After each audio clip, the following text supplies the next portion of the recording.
Yeah, do things while we can, do things early. Get it done now so that you can go and do something else. People really underestimate the power of now and the power of time.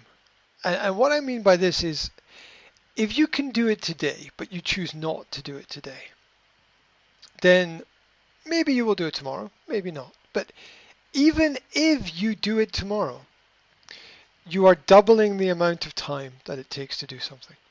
So what that means is the time that it would normally take to do one activity is doubled. What that means in a sh- what that means over a short period of time is not a lot, but over a lifetime, it's a massive difference. Achieving twice as much is is what we can do if we just bring our activities forward a little bit. If what takes 2 hours we can reduce to 1 hour, we can do twice as much in our life. And I think I maybe mentioned that in a previous session, but who doesn't want twice as many holidays, right? Hmm. Who doesn't want twice as many parties or events or positive experiences? And that's what we can create if we bring everything forward. If we decide not to do something this week and do it next week, well, we'll achieve half the amount of what we want to do in our life or what we could do. Now, there's always a right time for things, and maybe it's better to wait till tomorrow. Maybe we're tired. Maybe it's better to wait till next week because we don't have the right tools or the right people for the job or the right information. So maybe sometimes it is better to wait, but I think that there's no substitute for action. Yeah, even when we wait, it must still be um, active waiting. There's a difference between active waiting and passive waiting. Passive waiting is you do nothing and you wait, but active waiting is you go and do something else while you wait. Okay. Mm-hmm.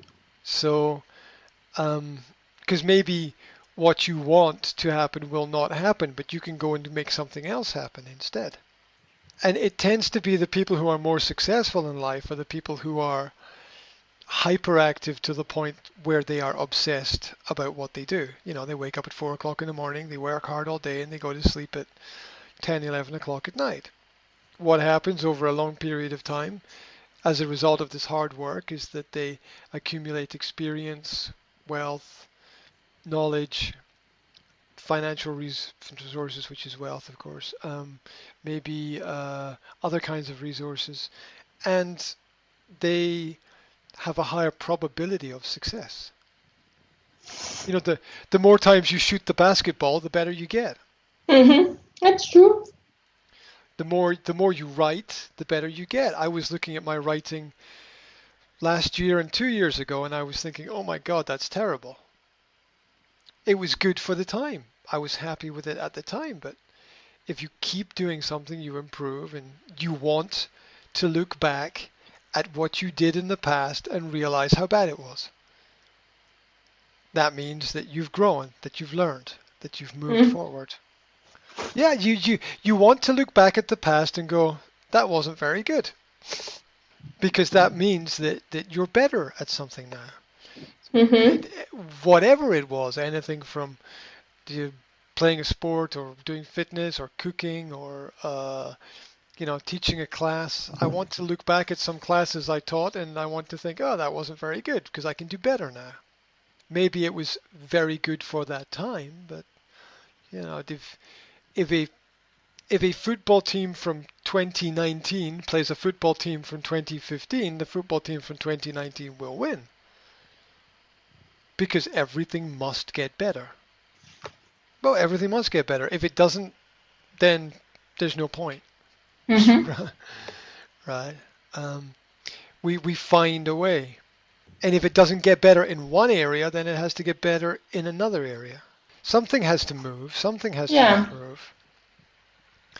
If I don't think we feel happy unless there's that element of progress, which is why progress is usually a better goal than happiness, because happiness is intangible and highly flexible and can be relevant to the weather and what you eat, right? Mhm. Whereas progress means you've put in some effort and you have a goal or a target or some purpose and you've got something that you want to achieve. So I think that it's I think that happiness comes that the happiness, the satisfaction comes as a result of the the, the content that we bring to Mhm. what it is that we do. Yeah, and it's extremely relevant in teaching because if we're teaching and we don't put a lot of energy into our class or into our session, it just doesn't go so well. That's true. It just doesn't work. If we don't, it's like it's like the sports player not trying 100%. You have to kind of give 100% every time, which is really difficult and almost impossible. But you have to try because we have different energy and different feelings every day. That's why every game is different because every day is different because we all feel different things at different times.